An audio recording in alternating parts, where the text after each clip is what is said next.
Today's kids could be the first generation in over 50 years to actually outearn their parents. Germany's solar panels just fed more power into the grid in one single month than ever before in the country's history. And a brand new vaccine campaign just delivered nearly 90,000 shots in under 2 weeks. This is Chat Council, and here are 7 good news stories from this week you probably didn't hear enough about. Oh, and there's a challenge waiting for you halfway through, plus a bonus fact at the end worth sticking around for. Let's get into it.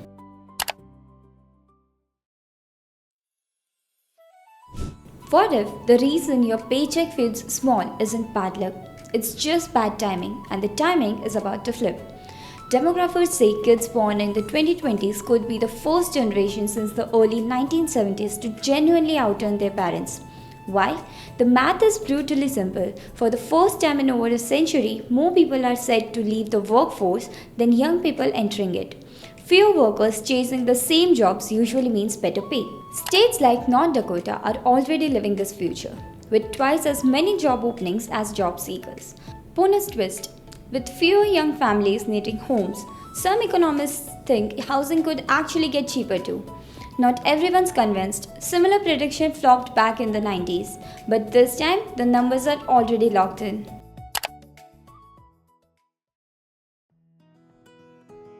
What does it look like when a country's rooftops start outproducing its solar power plants?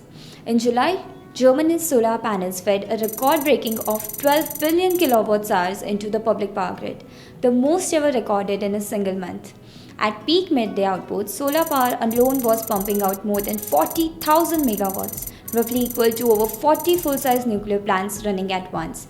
And that number doesn't even count the power homes and businesses use directly without sending it to the grid. Experts say solar has quietly evolved from a nice bonus into one of the actual backbones of Germany's power supply. Built on 2 decades of investment from everyday homeowners and small businesses. The real kicker?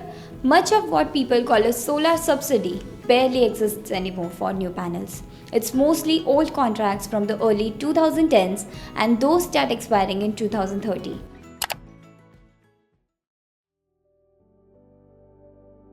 One governor just spent her first 6 months in office undoing something that took years to break, and 66,000 people got their voice back because of it.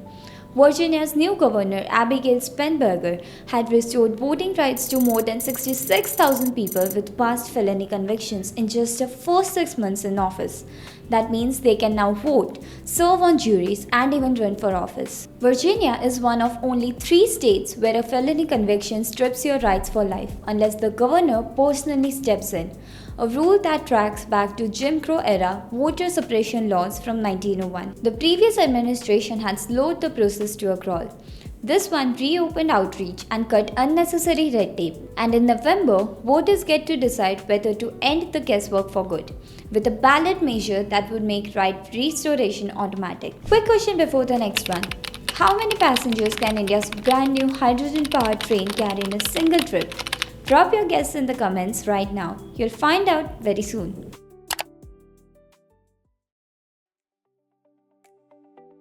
Would you trust a car with no driver more than the one your neighbor is driving right now?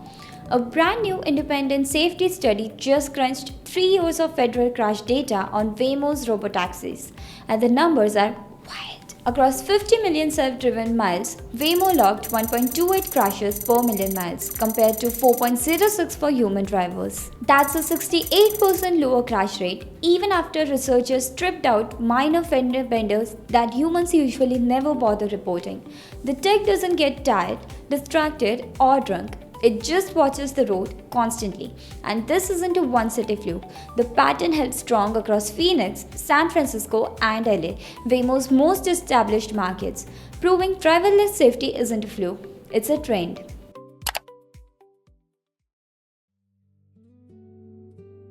What happens when a conservation project works so well the animals literally run out of forest? Nepal just counted its wild tigers, 429 of them, up from just 121 back in 2010. That's nearly 4 times the population in 16 years.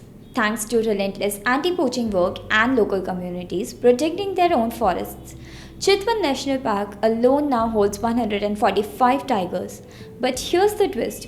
Scientists estimate Nepal's forest can only sustainably support around 400 tigers, meaning the country may now have more tigers than the habitat. 16 problem tigers involved in conflicts with people are already living in enclosures. And a new tiger sanctuary is being built just to keep up. A genuine conservation win, now creating a genuine new problem.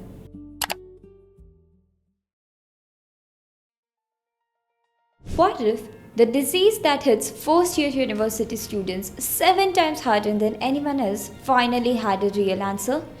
The UK's NHS launched its biggest ever catch up campaign against meningitis B, and in just the first 2 weeks, nearly 90,000 young people got their first dose. Over 135,000 more appointments are already booked. Men-B can trigger sepsis and brain swelling within hours, and freshers heading off to university are at 7 times the normal risk thanks to closed dorm living, shared drinks, and late nights. The vaccine needs 2 doses spaced a month apart to actually work, so health officials are pushing hard to get people back for round 2 before the term starts in September. Around 1 million young people are eligible in total, and pharmacies across the country are stepping up to deliver it.